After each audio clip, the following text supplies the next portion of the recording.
দেখো, আমরা হলাম ভোজন রসিক বাঙালি।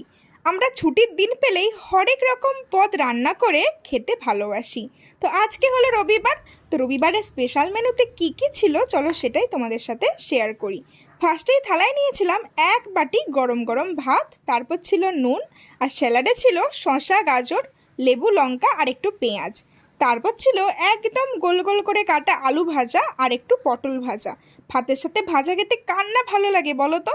তারপর ছিল আজকে শো স্টপার লাল লাল ঝাল ঝাল চিকেনের ঝোল, যেটা খেতে দারুণ হয়েছিল। অবশ্যই আমি তোমাদের সাথে এই রেসিপিটা একদিন শেয়ার করব। তারপর নিয়েছিলাম আমের চাটনি। এই গরমে একটু আমের চাটনি পেতে কার না ভালো লাগে বলো।